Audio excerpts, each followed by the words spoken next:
Hello दोस्तों, मैं हूं पविंदर और स्वागत करता हूं आपका मेरे नेक्स्ट वीडियो ट्यूटोरियल में। दोस्तों, आज के हमारे इस ट्यूटोरियल में हम बात करेंगे पीएचपी के हेडर फंक्शन के बारे में। हेडर फंक्शन किस लिए यूज़ किया जाता है। दोस्तों, अगर मैं हेडर फंक्शन की बात करूं, हेडर फंक्शन का मोस्टली यूज़ किया जाता है पीएचपी के अंदर पेज रीडायरेक्शन के लिए, कि आप यूज़र को किसी एक पेज से दूसरे पेज में जो है लॉगिन करते हैं। सच एज मान लो किसी यूज़र ने जो है साइन अप पेज जो है फिलअप किया है और आप उसको जो है अब लॉगिन रीडायरेक्ट करना चाहते हो होम पेज में या किसी दूसरे पेज में आप उसको रीडायरेक्ट करना चाहते हैं, तो उसके लिए जो है हेडर्स का यूज़ किया जाता है पीएचपी के अंदर। तो आइए चलिए शुरू करते हैं, सीखते हैं किस तरह से आप जो है पेज रीडायरेक्ट कर सकते हैं। दोस्तों, मैंने यहाँ पे दो पेजेस बनाए हैं, एक है फर्स्ट पेज डॉट पीएचपी और एक दूसरा है सेकंड पेज डॉट पीएचपी। इसमें अभी कुछ भी नहीं है, जस्ट हेडिंग 3 टैग के यूज करके मैंने यहाँ पे कुछ टेक्स्ट प्रिंट किया है और यहाँ पे भी फर्स्ट पेज के अंदर यही काम किया है। दोस्तों, हेडर के बारे में एक इन्फॉर्मेशन आपने जरूर क्लियर कर लेना है कि हेडर जो है किसी भी पेज के कंटेंट के सबसे टॉप में आता है। सबसे पहले हेडर आएंगे, उसके बाद आपके बाकी पेज के कंटेंट आते हैं। ये हेडर फंक्शन का सिंटेक्स है। अच्छा, अब हेडर फंक्शन जो है बनाते हैं जरा, और उसके थ्रू जो हम पेज रिडायरेक्शन करते हैं, PHP opening tag and closing tag. अब सबसे पहले हेडर फंक्शन यूज करने के लिए आप यूज करोगे हेडर, और उसके बाद पैरेंथेसिस के अंदर आप जो है कोट्स में सिंगल कोट्स या डबल कोट्स आप कुछ भी यूज करोगे। सबसे पहले यूज करोगे या लिखोगे आप लोकेशन, उसके बाद कॉलन के बाद आप दोगे पाथ, जो पेज आप रिडायरेक्ट करना चाहते हो। जैसे मैंने यहाँ पे यूज किया सेकंड पेज डॉट पीएचपी, मैं इसमें रिडायरेक्ट करना चाहता हूँ। और उसके ठीक बाद में यहाँ पे एग्जिट फंक्शन का यूज करना चाहता हूँ। वो इसलिए क्योंकि इसके बाद जब भी इस पेज में रिडायरेक्ट हो जाएंगे तो मैं इसके बाद के जो भी कंटेंट है वो नहीं चाहता हूँ यूज करना, या उनको रीड नहीं करवाना चाहता हूँ वेब सर्वर के अंदर। तो मैंने इसके ठीक बाद जो है एग्जिट फंक्शन का यूज किया है। आइए चलिए देखते हैं, मैं सेव करता हूँ इसको। मैं अभी फर्स्ट पेज में हूँ और यहाँ पे इस पेज में जाके मैं रिफ्रेश करता हूँ। ये देखिए कितनी तेजी से आप जो है सेकंड पेज में ऑटोमेटिकली स्विच हो गए हैं। तो इस तरह से आप हेडर का यूज करके पेज रिडायरेक्शन यूज कर सकते हैं। दोस्तों, मैं इसको यूज करने का बेटर वे और भी बताता हूँ आपको। मैं यहाँ पे इस हेडर को इस तरह से यूज करने के बजाय एक फंक्शन के अंदर रैप अप करता हूँ, ताकि जब भी इसके रिक्वायर्ड है आप उस फंक्शन को कॉल करोगे, बार बार आपको इस सिंटेक्स को याद रखने की जरूरत नहीं है, जो मेरे हिसाब से काफी बेटर वे रहता है। आइए चलिए देखते हैं। तो मैं यहाँ पे एक फंक्शन क्रिएट करता हूँ। इस फंक्शन का नाम देते हैं रिडायरेक्ट टू, और उसके बाद पैरेंथेसिस के अंदर यहाँ पे एक आर्ग्यूमेंट, एक वेरिएबल यहाँ पे पास करता हूँ न्यू लोकेशन के नाम से। और हम इसको ये वाला जितना भी सिंटेक्स है यहाँ पे हम पास करते हैं। मैं सेव करता हूँ और अब यहाँ पे इस पाथ के बजाय मैं यहाँ पे कंकैटिनेट करके ये वेरिएबल इसको पास कर देता हूँ, सेव करता हूँ। अब मैंने ये सारा जो कोड है इस फंक्शन के अंदर रैप अप किया है, ताकि मुझे इसको बार बार याद रखने की ज़रूरत नहीं है। बस जब भी मुझे ज़रूरत हो पेज रिडायरेक्शन की, मैं इस रिडायरेक्ट टू इस फंक्शन को कॉल करूँगा और इसको वैल्यू जो भी मुझे पेज में उसको रिडायरेक्ट करना है मैं उसको पास कर दूंगा सेकंड पेज डॉट पीएचपी। इस तरह से मैं सेव करता हूँ और देखते हैं ज़रा ये काम करता है। तो हम सेकंड पेज में है, मैं इसको यहाँ पे फर्स्ट पेज में रिडायरेक्ट कर देता हूँ। ये देखिए, फिर हम क्विकली ऑटोमेटिकली जो है सेकंड पेज में आ गए। मैं एक बार फिर से ट्राई करता हूँ फर्स्ट पेज। ये देखिए कितने तेजी से जो है वो सेकंड पेज में मुझे रिडायरेक्ट कर देता है। तो इस तरह से जो है पेज रिडायरेक्शन आप कर सकते हैं।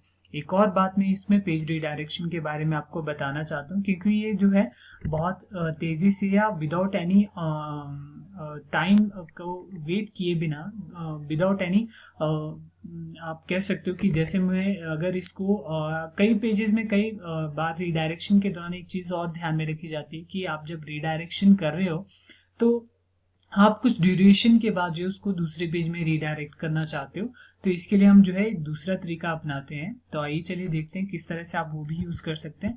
तो मैंने ये जो कुछ भी लिखा है मैं इसको कमेंट में कन्वर्ट कर देता हूँ और उसके बाद यही मैं हेडर फंक्शन का यूज करता हूँ हेडर। और हेडर के अंदर सबसे पहले आप यहाँ पे यूज करोगे रिफ्रेश कॉलन, और उसके बाद दोगे टाइम, जो आप इसको ड्यूरेशन सेट करना चाहते हो। REFRESH बिल्कुल सही, रिफ्रेश 5 सेकंड मैंने कहा। और उसके बाद आप URL को इक्वल करोगे वो वैल्यू जो आप उसको दूसरे पेज में आप ले जाना चाहते हो, सेकंड पेज डॉट PHP। मैं सेव कर देता हूँ। और अब हमने क्या किया है, इस हेडर को एक टाइम सेट किया है। जब ये इस URL पे जाएगा तो ये इस ड्यूरेशन बाद जाएगा, क्योंकि इस केस में क्या हो रहा है कि वो क्विकली उस पेज में जंप कर रहा है। लेकिन अगर आप थोड़ी ड्यूरेशन बाद उसको ले जाना चाहते हो तो आप इस मेथड का यूज कर सकते हैं। तो वो अब ले जाएगा दूसरी पेज में, लेकिन कुछ ड्यूरेशन बाद। तो मैं यहाँ पे फर्स्ट पेज सेव करता हूँ। ये देखिए अभी लिख के आ रहा है you are in the first page.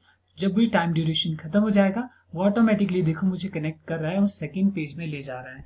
ये एक दूसरा वे भी रहता है। इस तरह से भी आप जो है पेज रीडायरेक्शन कर सकते हो। जो भी टाइम ड्यूरेशन आपने सेट किया उस टाइम ड्यूरेशन के बाद वो मुझे दूसरे पेज में ले जाएगा। अब मैं आपको एक तीसरा वे बताता हूँ पेज रीडायरेक्शन के लिए जो यूज किया जाता है। थर्ड वे रहता है जावास्क्रिप्ट। जावास्क्रिप्ट को भी अपने PHP के अंदर इम्बेड करके आप जो है PHP के अंदर पेज रीडायरेक्शन कर सकते हैं। आइए देखते हैं कैसे। तो मैं सिंपल एको फंक्शन यूज करता हूँ और विद इन स्ट्रिंग हम, जैसे आपको पता है जावास्क्रिप्ट यूज करने के लिए हमें स्क्रिप्ट टैग का यूज करना पड़ता है।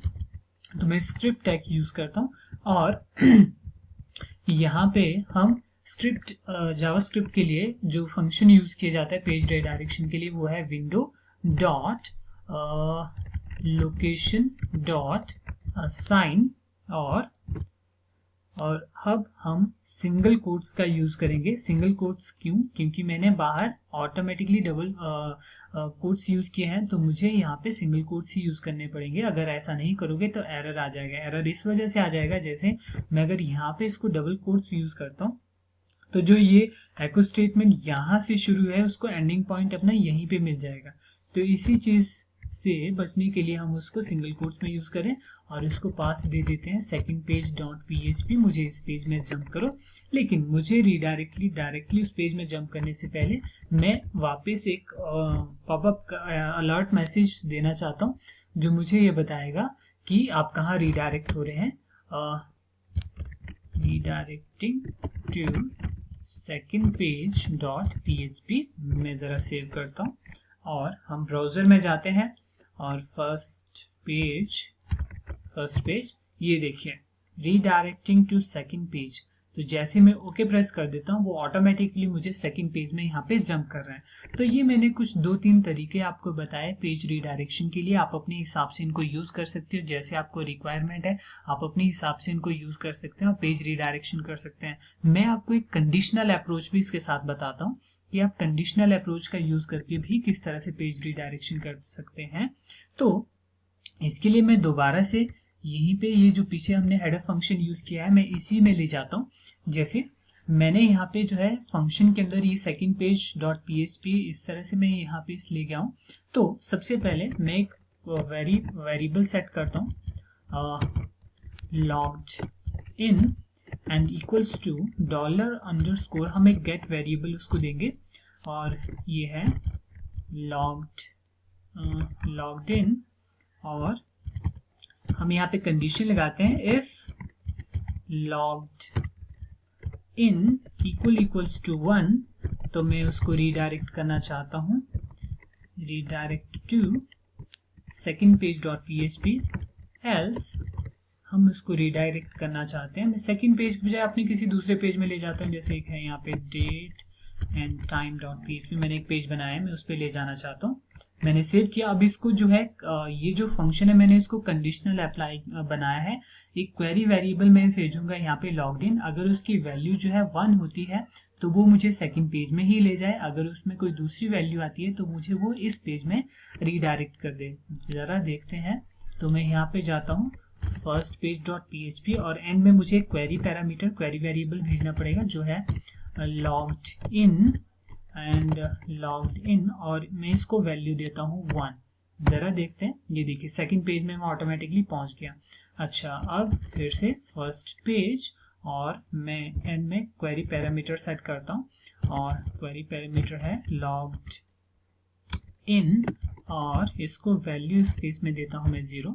देखते हैं, ये देखिए मुझे डेट और टाइम फंक्शन में यहाँ पे इसने जंप कर दिया। तो इस तरह से आप जो है पेज रीडायरेक्शन यूज कर सकते हैं। मैंने 3 डिफरेंट वेज आपको बता दिए किस तरह से आप पेज रीडायरेक्शन यूज करना चाहते हो। आप अपने हिसाब से इसमें पेज रीडायरेक्शन यूज कर सकते हैं। होप आपको ये आइडिया काफी यूजफुल लगा होगा और इस तरह से आप अपने डिफरेंट केसेस में डिफरेंट यूजर को आप अपने हिसाब से जो है स्विच करवा सकते हैं मल्टीपल पेजेस में। होप यू अंडरस्टूड, काफी हद तक आपको क्लियर हुआ होगा। मेरी वीडियो को देखने के लिए धन्यवाद। कोई भी क्वेरी हो जरूर कमेंट कीजिए, जरूर मुझे कमेंट कीजिए, फीडबैक दीजिए ताकि कोई भी इम्प्रूवमेंट हो मैं जरूर अपनी नेक्स्ट वीडियो में वो कर सकूं। और मेरे चैनल को सब्सक्राइब करना मत भूलिए। धन्यवाद।